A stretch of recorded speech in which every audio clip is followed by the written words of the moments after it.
And considering that the beginning told us it was going to be a tragedy, all I just wanted to know is how tragic could it possibly be? Disclaimer, the person who made this video, will go through the story of Dreamfall, The Longest Journey from beginning to end, which contains all the spoilers from this game. So if you haven't finished Dreamfall yet, do not continue any further at this point of the video. Go ahead and experience Dreamfall on the PC, Xbox, Steam, or watch a walkthrough from this game from beginning to end before attempting to see any more of this review. This review is strictly on the plot based on my observation and opinions and nothing else. You've been warned. If you haven't seen my review on this game, I made a bold statement saying that Dreamfall The Longest Journey is the best video game story I have seen in a video game, and probably one of my favorite stories I've ever experienced in my life. So here in this video, I will attempt to do what most people won't do when they make such statement on their favorite story in a video game. The reason why I'm doing this video is because I will not let that statement when I said Dreamfall is the best video game story to be another statement to be overlooked like all the other reviews I've seen. So let's begin reviewing Dreamfall's fantastic plot, how much I personally relate to the story, and how much it caused a huge impact on me throughout all my experiences with storytelling in general. And with that being said,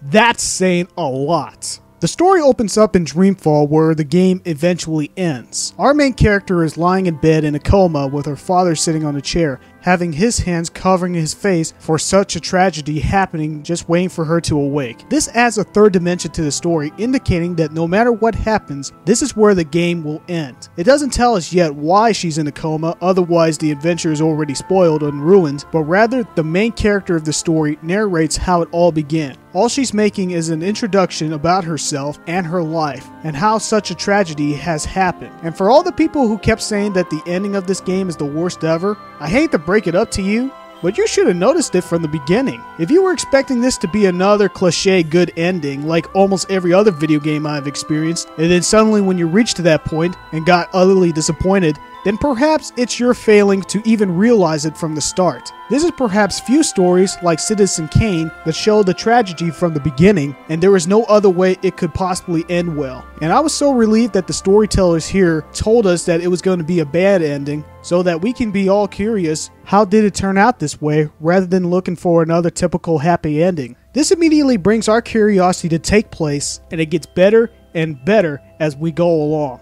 As you should all know, Dreamfall is a direct sequel to a PC classic called The Longest Journey, continuing everything that was left out from the game. But unlike most sequels that has been made, this one has a new main character, a new adventure, and a new experience, but it did its best to not ignore the original, otherwise why would it be called a sequel? Some people might think that it's a bad idea, and I used to think that way too, but somehow, someway, Funcom has made the result to be very engaging. And of course, like every adventure game I've experienced, Dreamfall's storyline starts out very slow. The beginning of this game was just an introduction of the world of our new main character, Zoe Castillo, in the world of Stark, ruled by logic and science. Zoe is a college dropout, sad, bored, empty, and has no hope for her future but to live with her father. Somehow I can immediately relate to Zoe as a person. After her father went away for business purposes, Zoe was left at home hoping to have a reunion with her friends at her place since she never had any time to hang out with them. But first she had to go to her daily routine of going to the gym, practicing in a martial arts class.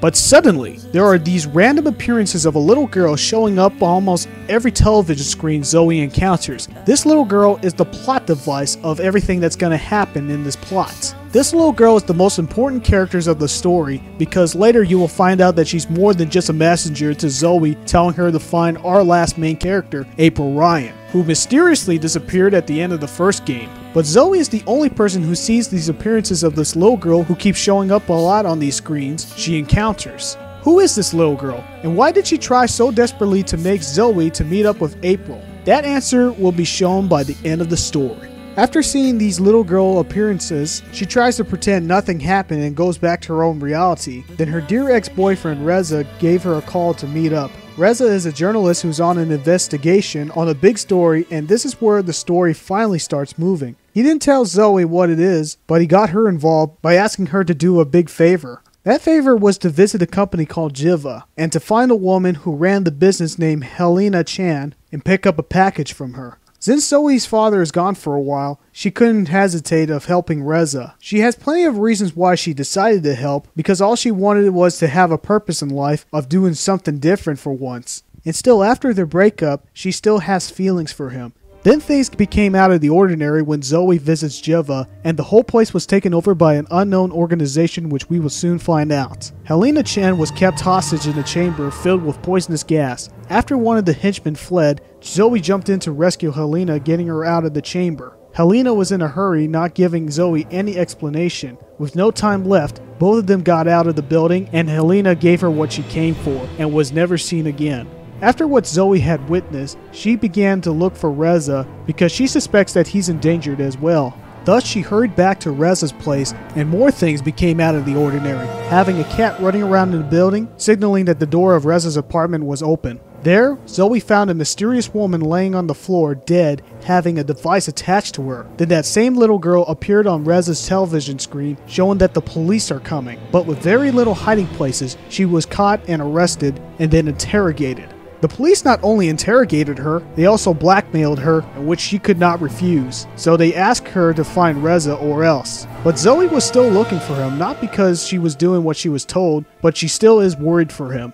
When she returned to her room after an exhausting day, her mechanical stuffed animal, Wonkers, was playing a pre-recording message made by Reza himself, telling her to go back to the apartment and find a notebook on the story that he's been working on. Back to the apartment, even more suspicious things start happening, where she encounters two henchwomen that appears to be like twins. One of them was choking her against the wall, just about to murder her, until that henchwoman got a radio signal from her earphone to tell those henchwomen to flee. It appears that Zoe Castillo is too important to be dead, but the question is, why? But after those two twins disappeared, she found Reza's notebook and found his trace.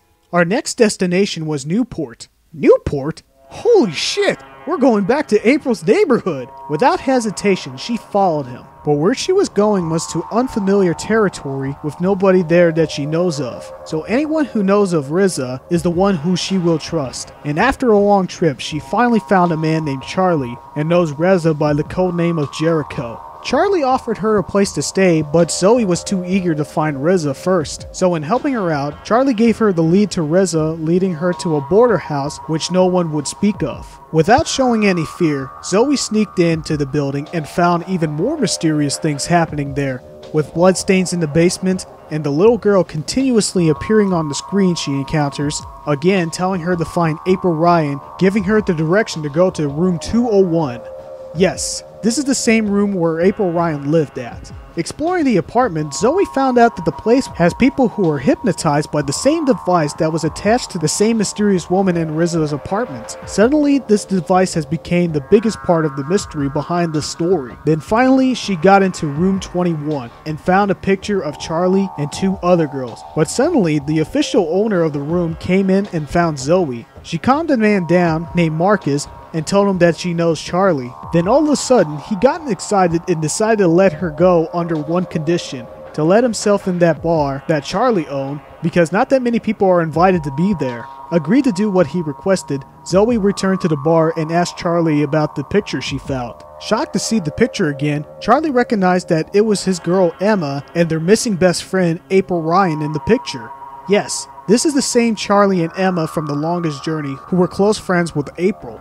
There, Emma came to meet up with Zoe and discuss what has last happened during the time when they were together after escaping the corporates and having Emma close to her death after getting shot. It's a huge relief to see both of these characters back, because in the last game, they never showed Charlie and Emma after April escaped, which greatly disappointed me. But this is where the nostalgic factor from the original game starts appearing. This gives Zoe more info about April. For her to find April suddenly made the search for April Ryan and Reza's investigation to have a connection.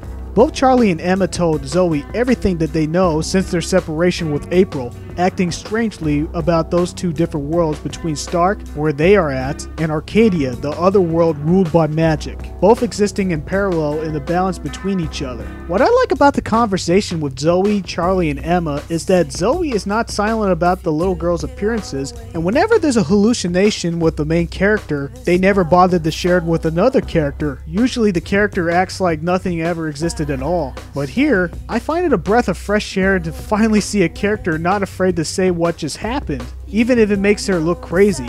And a matter of fact, neither was Emma believing what April told her about those two parallel worlds, while Charlie still doubts such a thing even exists. All confused, Zoe needs to figure out how to get to Arcadia and find April Ryan.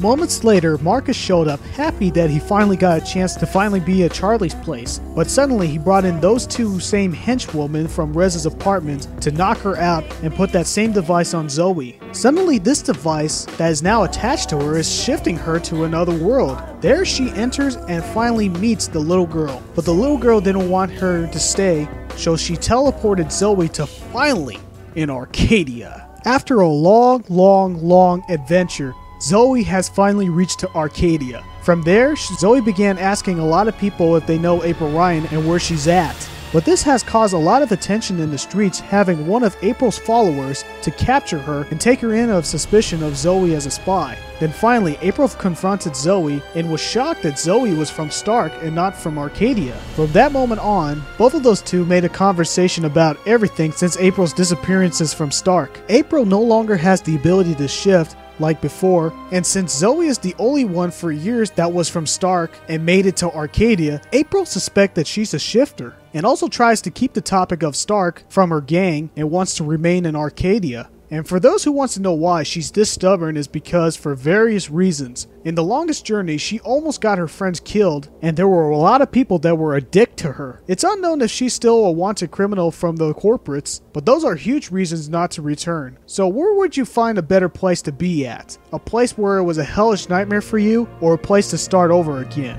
But most importantly, she has unfinished business in Arcadia, which is both personal and deals with great responsibility, which we will get to later. Zoe got aggravated at the fact that she does not want to help, nor want to get involved.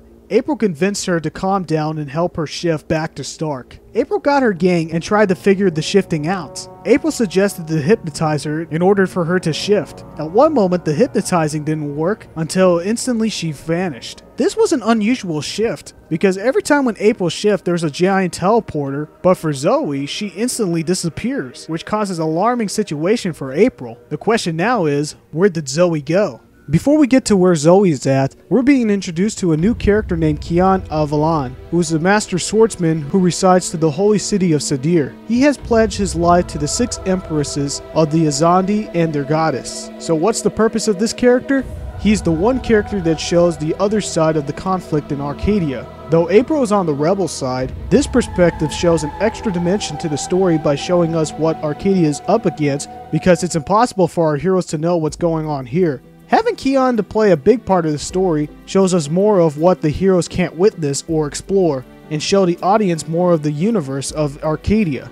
Kian is a notable warrior, and out of all the characters in Dreamfall, he is the most developed because since he's open-minded, he struggles the flaws of his kingdom, questioning if they're for the greater good. He was assigned by his leaders, the 6 empresses, who assigned him to slay the one they call the Scorpion, who dares to overthrow the kingdom of Marcuria and stop the rebellion and bring him or her to the light. They are of course talking about April Ryan, but nobody at this point knows that she's the leader of the rebellion, so this makes a bigger issue on the situation. And now we come back to Zoe Castillo waking up, but suddenly without the dreamer attached to her. Charlie said that she was drugged and she was lying on the VIP room all night. He recommended Zoe to go back home before she gets into more trouble, so then Zoe agrees to leave Newport. And just when she left Charlie's place, she got a phone call from her friend Olivia back at home that called about decrypting Riz's notes and his official location. He is now in Japan investigating in a company of Wati Corps. So then Zoe flew to Japan to see what Riz is really up to. Back in Arcadia, April tried to move on what just happened to Zoe and put her attention back on fighting the Azandi. But some of her friends kept convincing her to find Zoe instead, but she refused so because she doesn't want to be any part of Stark anymore. And who can blame her after all that just happened to her in the longest journey? Moving on to her mission, she decides to go up to the tower to eavesdrop in the emissary's office, and there she sees the emissary and a prophet having a meeting, and they discuss that there was a soldier from Sadir coming to solve the rebellion problem, and of course you should all know they're talking about Kian. After the prophet left, April followed the mysterious person and ended up in the tavern where her gang was actually hiding. Heading to the basement, this was the location where Zoe first entered Arcadia through a portal only to lead April to the Chamber of Dreams.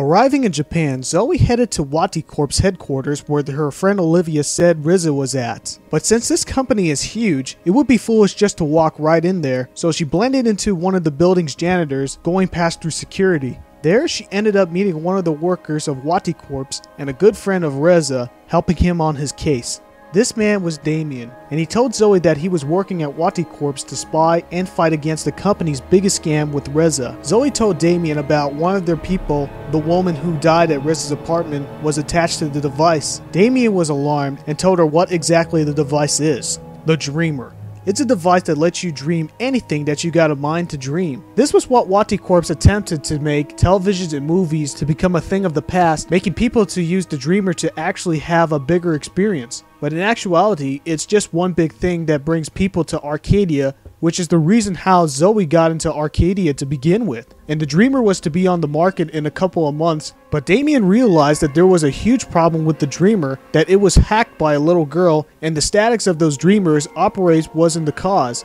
it was an effect. Wati Corp made the Dreamer to make them spy and control people rather than entertainment purposes in order to extract personal information for those who connects with it. I just want to stop and say right now that this is an ingenious and a fascinating idea for a plot device, and something that I've never experienced in storytelling.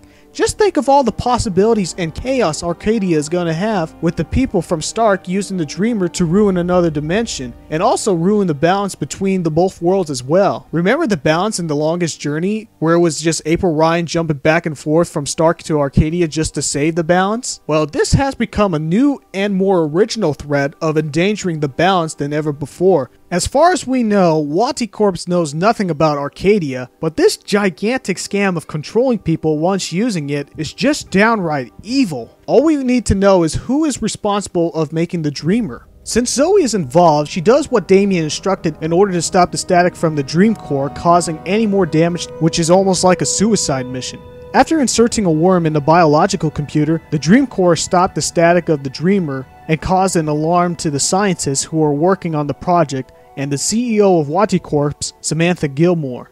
Man, Gilmore is a complete bitch to her employees. As Gilmore continues to argue with her employees, the worm has taken its course, damaging the Dream Core, causing the company to go on lockdown. With no time to waste, Zoe had to look for an escape, but suddenly she encounters another screen with a little girl showing up to tell her to find April Ryan and save her. Afterwards, she disappeared, leading Zoe to the source of where all the information from the Dreamers goes to. And I regret knowing it because it is the single most disturbing thing I have ever seen in fiction. And coming from a person who admits that the giant baby from Clock Tower disturbed the living fuck out of me should tell you something. That fucking thing is Alvin Peets. Peets is the founder of Wati Corp and was kept secret from the public, and his company only Samantha Gilmore and his twin henchwoman to know who he is. He serves a big role in this game because everything that you dream in the Dreamer, it will send it to him, having all the information of the one using the dream to go directly through his brain, through the cables attached to him. Oh god. After watching him, I never felt safe sleeping at night, because imagine whenever you dream, he reads off of your dream, and when you awake, there are chances that he'll take control over you. Or hell, he could kill you if he even had the chance. What's even scarier is the way that he speaks. I mean, just look at this. If you seek to destroy what I've spent my life creating, you'd better come prepared. Your friend, he was not prepared. When he hooked himself up to the Dreamer, I saw him. All of him. And I fed on him. You were in there, in his head, in his dreams. All of you. Naked, writhing, alive, sweating, mooning. I enjoyed that. It made me hard. At this point of the story, he's damaging because the little girl is interfering with the access to people's dreams, and he's confessed that he killed Reza when he used the Dreamer.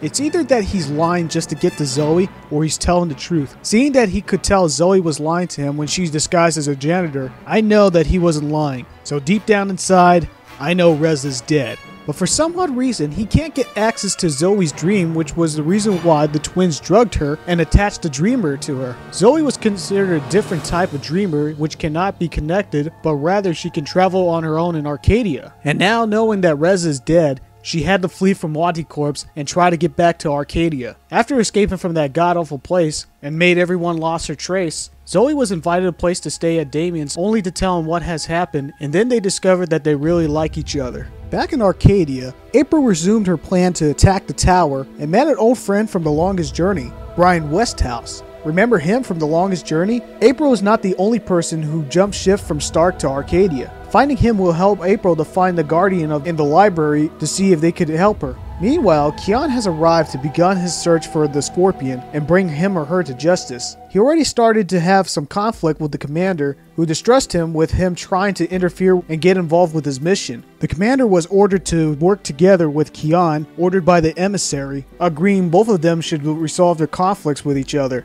But little did Kian know is that the conflict between both of those two is just the beginning. Arriving at the library, which is one of the most beautiful places in Dreamfall, she meets up with the keeper of the library, the White Dragon, and an old friend. Yay! It's Crow!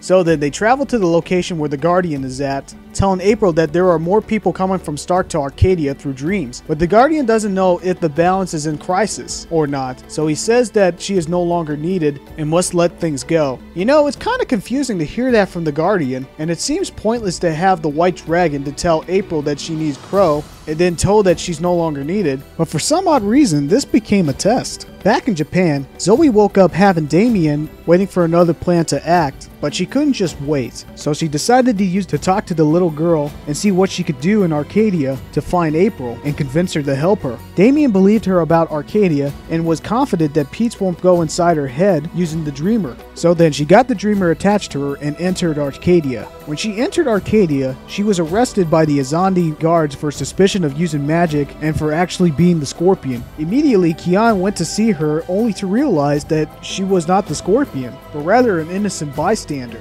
April returned from her visit to the Guardian and was told that Zoe had returned and was captured. Being pressured to rescue her, April decided to do so with the help of Crow. After Kian left the prison, he encountered April and tried to befriend her, but April refused to show any sign of respect. Kian was being open-minded and asked why she hates the Azandi, and this is the reason why she remained in Arcadia and why she's part of the rebellion. Tell me, mistress, how have we wronged you? How have we imposed on you with our charity and goodwill? Charity and goodwill? Is that what they call a military occupation these days? Don't mistake gratitude for love, Azadi. A lot of people were grateful that you liberated Marcuria from the Tyrant hordes.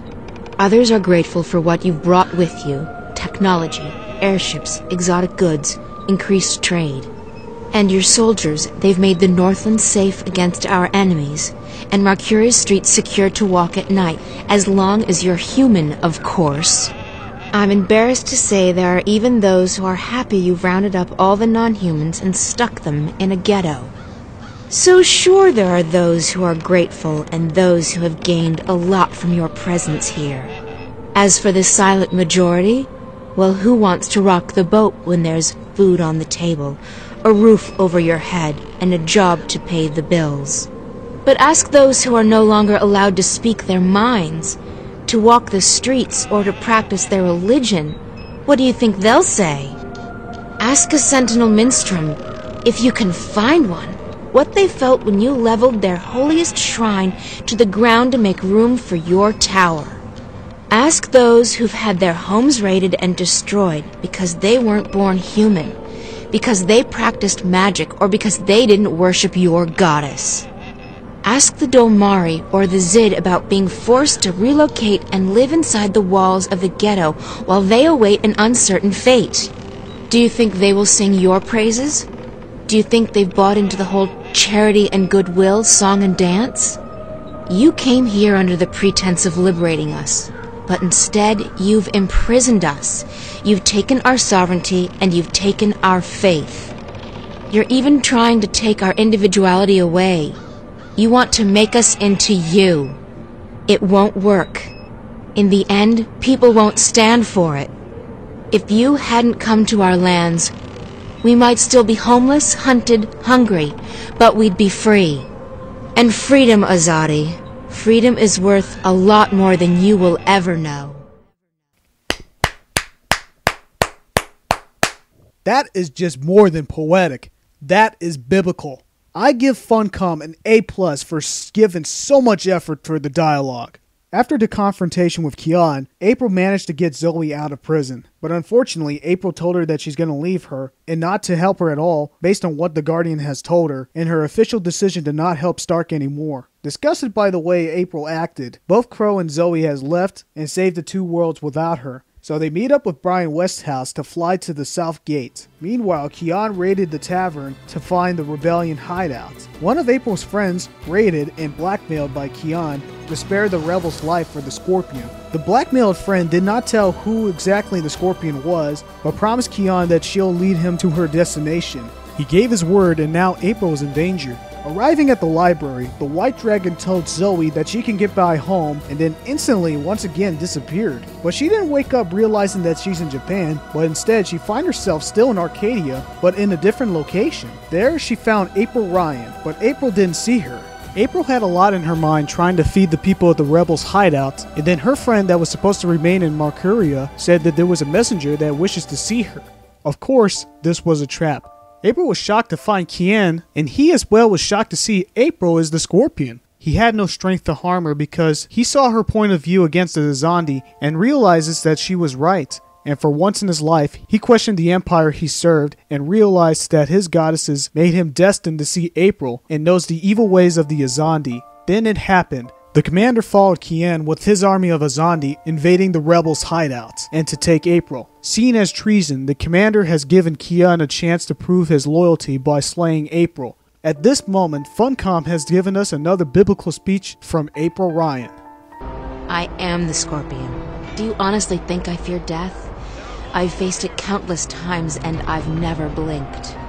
You should fear death, witch. The goddess does not smile on murderers and heretics. What stays your blade, Alvani? Whomever she is, whatever she's done, she does not deserve death. I cannot kill her. Very well. You've made your choice. Kill her.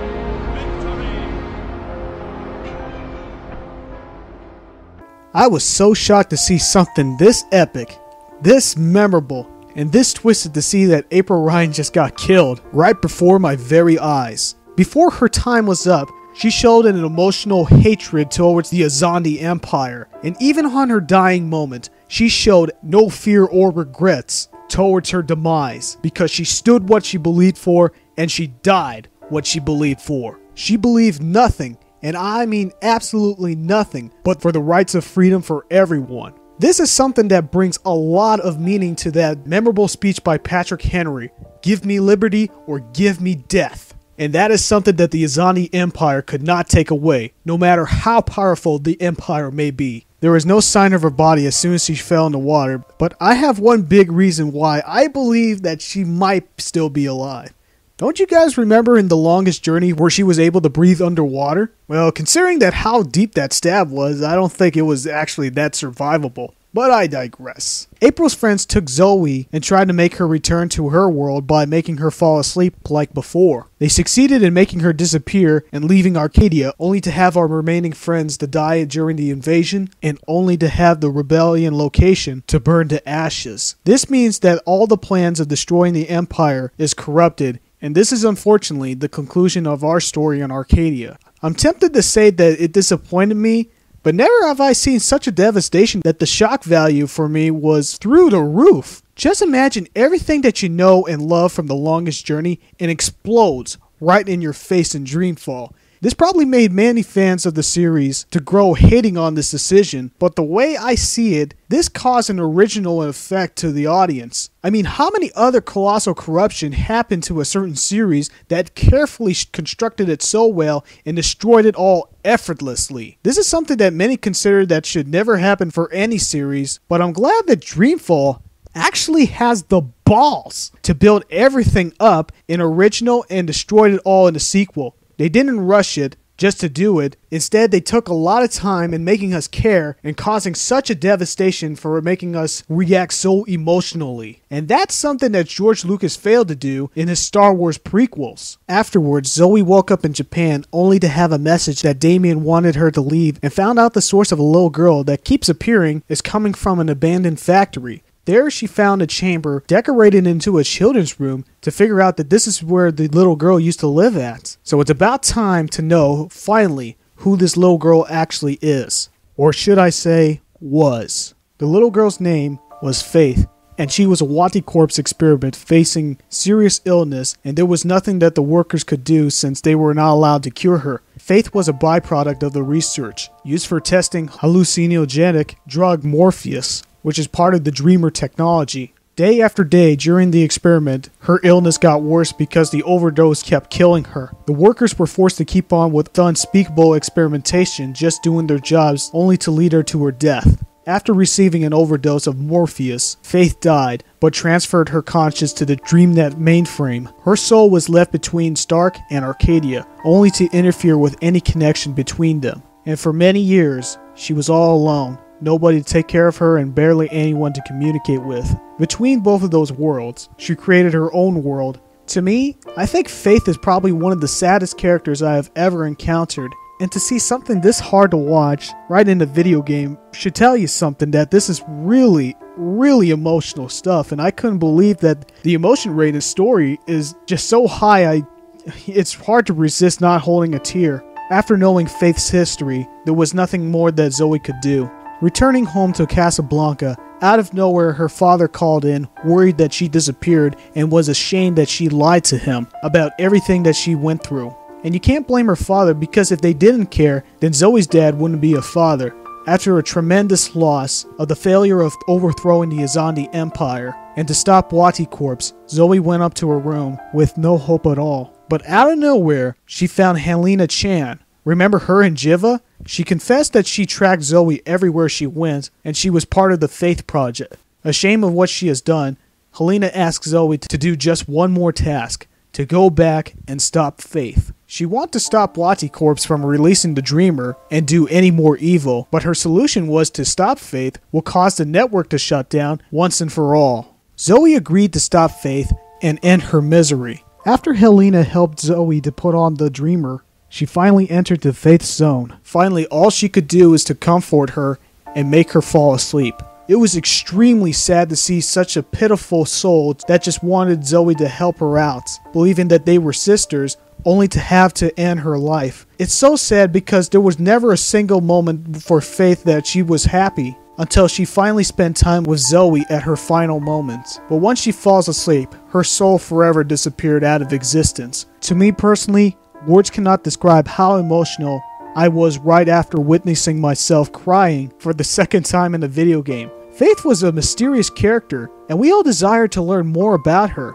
And up to the point where we learn about her past, killing her just made you feel completely empty inside, making me cry like a waterfall. It is so sad to see a little girl that has so much sympathy that her entire life was nothing but pain and tests. It made me appreciate life more than anything else, just seeing such a devastating effect. This was just as emotional as to April's death, if not more so. And with that being said, that shows how wrapped up this journey was. Now Pete is unable to see and connect with anything, which makes him useless to Samantha Gilmore and Wati Corpse, and thank the living fuck that he's once and for all dead. While Zoe was asleep, it was revealed that Helena Chan has lied to her. Helena was Zoe's mother after all, and it shocked me as much as seeing Darth Vader as Luke Skywalker's father for the first time. She betrayed her, causing her in a coma. This whole entire time she was working with Wati Corpse and to get rid of Faith to have full access to Wati to the Dreamers.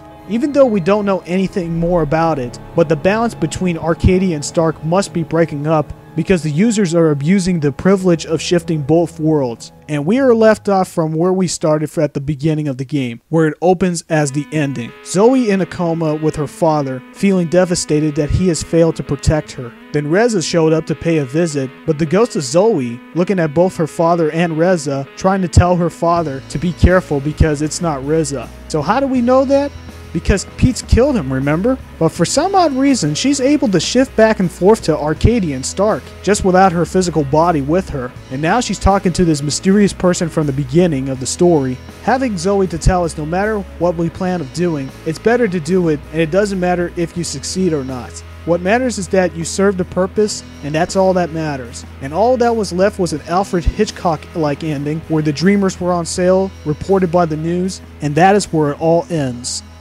Now this is the part where I explain why I love Dreamfall's story over all the storytelling in video games, period. The reason why it took me this long to finally talk about Dreamfall's story is that I had to evacuate out of Japan because of the earthquake that just happened in March, and I was absent for several months. During my time of absence, I got a chance to play this game multiple times and learned more and more about its story arc, and how much it did almost everything differently. The formula of the story is what I call making a bomb formula, where it's like someone that said, we're going to make a bomb and to make a giant explosion. And throughout the course of the story, it's like they're adding so much chemicals and whatnots to the bomb just so they can make one of the biggest explosions of all time. This is sort of a formula where Watchmen, Citizen Kane, and The Sixth Sense, where they've created such an amazing build-up just to give us a shock value at the end. And the explosion as a result is a devastating ending. And to me personally, having a cliche good ending like almost every story in a video game means that there was not even an explosion at the end.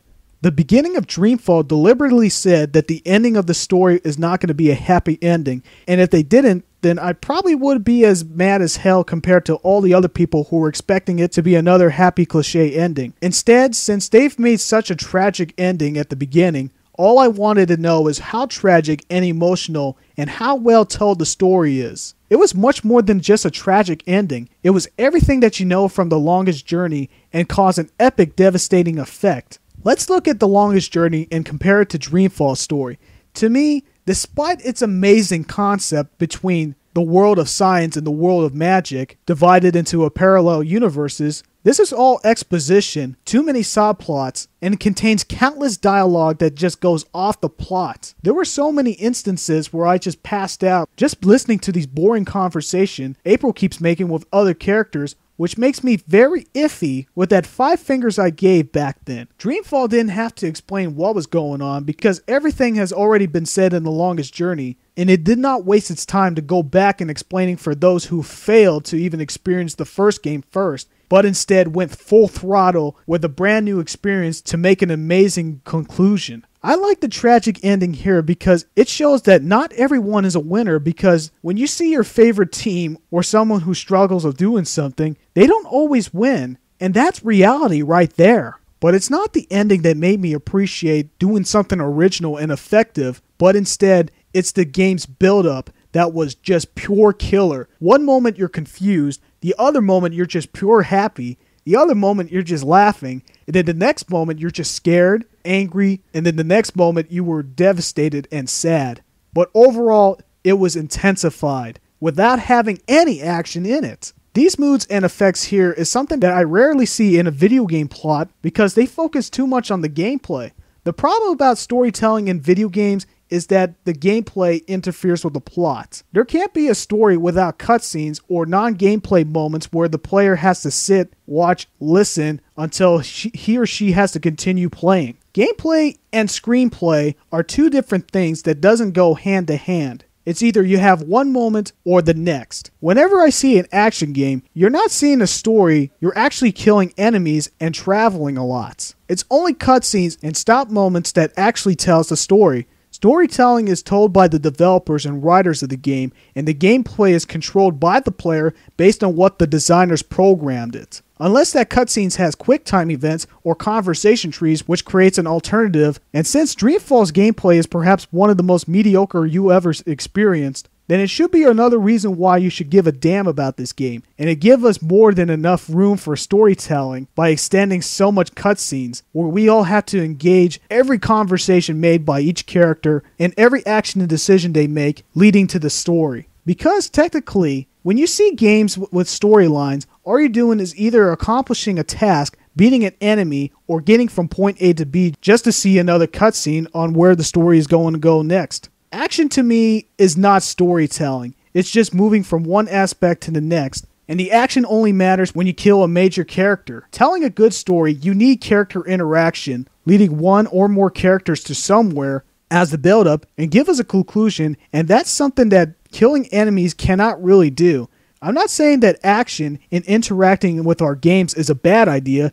It's the total opposite because it wouldn't be considered an interactive media without it. But in telling a story, there has to be occasional cutscenes, and a better story if you have to extend those cutscenes longer in order for us to know and relate more to the characters and get our suspense and go into the conclusion for us to even care. Otherwise, it's just another character that you just control. With this issue, this made a lot of people that I know of that hates the Metal Gear series because all they want to do is kill instead of paying attention to storytellers like Hideo Kojima wants to tell in his stories. But it doesn't really matter how long they make those cutscenes. What matters is what they put in those cutscenes. And what Funcom has put in those cutscenes in Dreamfall is some of the most epic moments that I've ever seen in storytelling in video games. And it's the only game, and I repeat, only game in the world where I just don't care about the gameplay, but rather the cutscenes. The problem with action, especially in movies, is that they focus way too much on amusing us rather than making us care. Look at Terminator 1 and 2. They focus heavily on the character arc before they throw us the biggest action sequences of all time. Call those talking scenes boring all you want, but it makes us even care for them to live the more we know of them. And that's something I rarely see in an action genre in general. So considering that Dreamfall is one of those games that has a lot of pace in its storytelling and knows what conversation that each character needs to say and the direction it needs to go, despite all of that, why is it that this game that fascinated me so much? Remember my duo review on The Longest Journey in Dreamfall, where I talked about the fascination of dreams and how much it affected many of us that storytellers made such a theme so significant? I praised The Longest Journey for taking the concept of dreams and elevated it to another level. But in Dreamfall, not only they elevated even higher, but they also made original plot device where the dreamer invention is a fascinating idea, but as well a cleverly idea for a corporate scam. But most of all, it's the universe of Dreamfall that establishes its own mythos that is so inspirational. The cultures and rules and consequences couldn't be any more fascinating. So fascinating that it's impossible for a single character to explore the whole thing. So Funcom made the story non-linear by having three main characters, Zoe, April, and Keon, to explore in different locations, and keeps adding that third dimension to the storyline. But most of all, I know that this game's ending is actually a cliffhanger to this upcoming Dreamfall chapters because they had Cortez and Damien traveling in the snowing storm, and April can't be dead because she can breathe underwater. But as much as people would like to pinpoint at me saying that it's bullshit to see that it's not actually the ending but rather a cliffhanger, it is understandable that you just want to hurry up to a better conclusion because you can't tolerate a tragic ending. There's a big difference between a bad ending and a tragic ending. And so many good movies that were praised for being the best ever had plenty of tragic endings in their end. It's not how bad the ending is, it's how much substance it has. The substance in Dreamfall is actually telling us how tragic such an ending could be and deliver us such an eventful story that hold us dear in many of our hearts that adore this game. To have a tragic ending should be reasonable, not thrown in there thinking that we actually cared. And for movies, more than plenty of them offered a lot of tragic endings, and they were all considered the best ever because how serious the creators of those movies made its plot to be. Look at Raging Bull. The reason why it's considered as one of the best movies of all time is because they offered great acting, character development, and showed us an ugly side of boxing, and it ended as a result to give us such pity for the character, Jake LaMotta. Same goes for Citizen Kane, The Godfather, Goodfellas, and even The Grapes of Wrath. Through the course of the movie, they made you care so much for these characters, and in the end, they tore us apart. But it's not just the ending and conclusion that's fascinated us, but it's actually the middle part of getting to the conclusion that was actually thrilling, and Dreamfall to me is no exception.